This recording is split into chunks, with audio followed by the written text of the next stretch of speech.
What's up, all my plant lovers? I'm Devin, Wallien, and I've seen these food waste composters for the last couple of years. My wife, asked me if we could try one. I was always a little bit hesitant. I didn't know, does it actually work? They're pretty pricey. Well, we finally decided to get one, to try one out.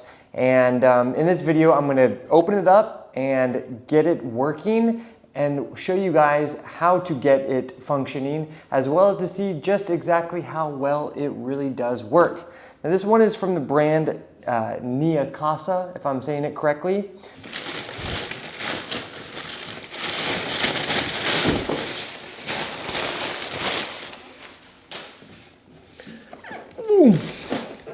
All right, so now you can see it in its full size. In relation to me sitting down, it's really not that big. I think we'll easily be able to find a good spot for this in our kitchen or somewhere nearby. It also comes with this flower planting substrate. I will learn about what this is in a minute. Activated carbon, activated charcoal, I'm imagining. A little scooper, a little brush to clean, and the instruction. Let's go ahead and take a look at what's going on the outside and inside of the machine before we actually turn it on and start getting it going. So we open it, push this button, open it up, and you can see the max level of compost. You can also see the minimum level. Looks like this guy will spin. This thing probably helps to crush things up that are inside there. And then on the top, you have like this color coding system of what's actually going on so that you can monitor in real time, where in the process of the compost your materials are. And then on the back side, this is what it says. You want to keep it unplugged and replace the activated carbon. So we'll pop this thing out and we will fill it up with our activated carbon. And pour it in here. And pop it back in.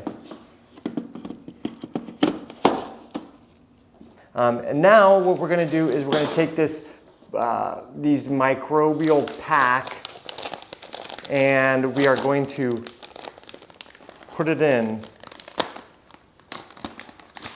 All right. Put it in the top, and then from here we'll put 600 milliliters of water, which is about 2.5 cups of water. Then we're going to close the lid, and we're going to wait for about 5 to 10 minutes for it to soak up.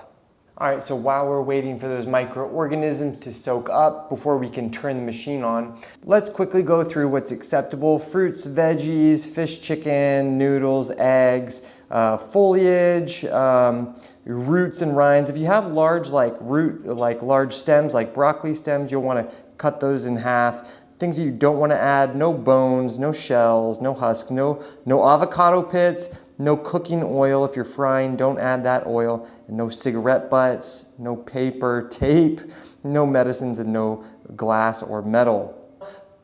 Close the lid and we will press on.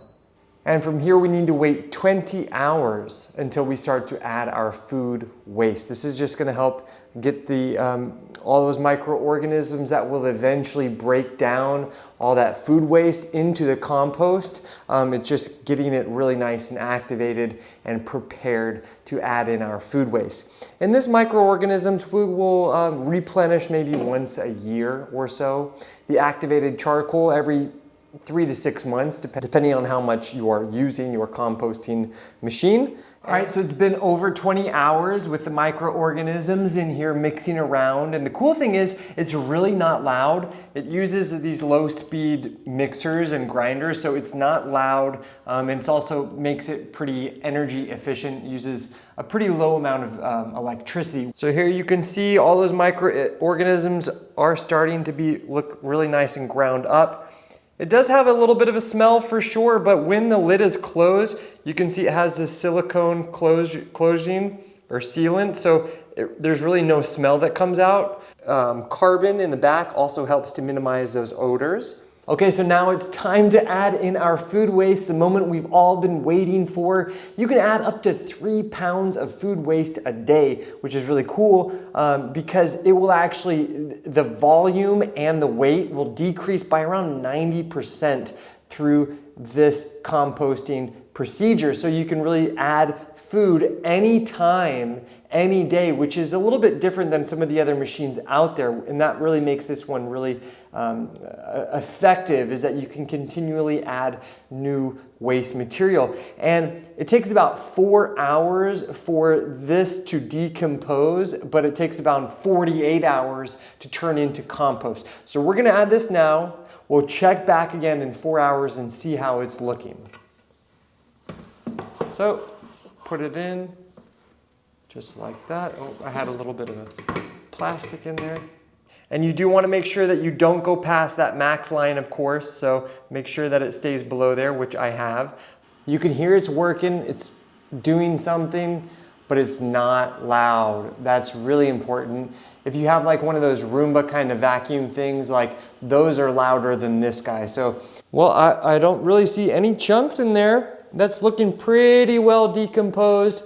You can see the moisture. Okay, so it's been over 48 hours. The composting cycle has completed. Now, if you are concerned about the smell when you open up the lid, there is actually this deodorizer button right here. You can just, this middle one, you can just click it and wait about 5 minutes before opening up, and it actually is actively deodorizing what's inside so that when you open it, it doesn't smell that bad. I'm gonna turn the deodorizer off for now because I wanna open it up and see what we've got going. And as you can see, it looks really nice and uniform. This is gonna be perfect.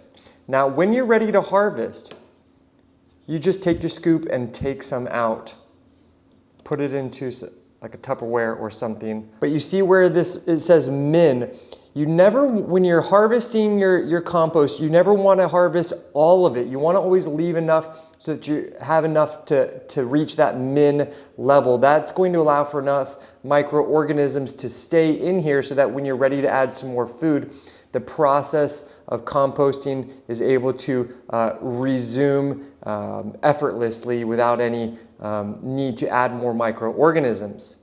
So the important thing to note is that when you are ready to collect some of your compost, that you don't add any food materials at least 48 hours prior to collecting your compost, because you want the whole composting cycle to be completed prior to collecting. Now, once you've collected what you want for that moment, then you can go ahead and start adding more food back in.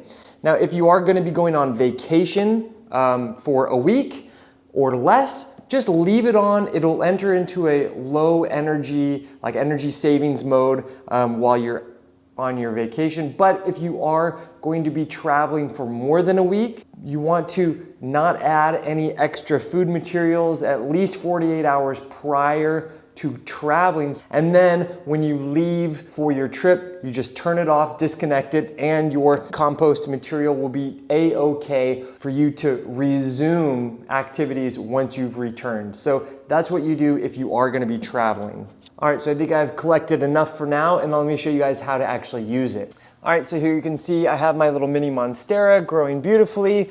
I'll show you a houseplant, and then I'll show you outdoors. So with our compost material, I never recommend utilizing more than like 1/4 of an inch of compost material to just layer on the top. Something like that will be great. And when it comes to houseplants, I actually like to just kind of add it in like this. This is chock full of nutrients, so we don't want to do this more than maybe twice a year for our houseplants, as this is going to act like a slow release kind of fertilizer. If you do have some little chunks like that, it doesn't matter, totally cool. Just leave it on top. And there you go. There's no need to water it in right now. I will wait to water it in once my plant needs water, and then that'll help it to start to slowly absorb, and those nutrients will be released over the period of a few months. Now, I think this machine is absolutely perfect for if you have an outdoor garden, because you can really just take it and sprinkle it onto the soil of your surface just like this. No more than about a 1/2 inch thick is going to be the best. And so for me, the fact that I can utilize it much more freely outside is going to allow me to compost a lot of food waste and collect it, on a very regular basis. Take it just like this, just around the plants is going to be great. It's going to enter into the soil and eventually find its way to the roots. So it's really just that easy when it comes to using it outside in our outdoor garden space. And with that, now you know how to use the Neakasa food composter from start to finish. But if you do still have any further questions or comments, make sure to leave them in the comment section below, and I always do a good job of answering each and every one of the pertinent questions. And if you are looking to purchase one of these, see a little bit more information and specs about them, just go to the description below. You'll find some links to this beautiful food composter. It really creates compost quickly that is easily to be utilized by both houseplants and your outdoor gardening spaces. Well, thank you for joining me here on Plant Vibrations. I'll catch you guys real soon. Ciao.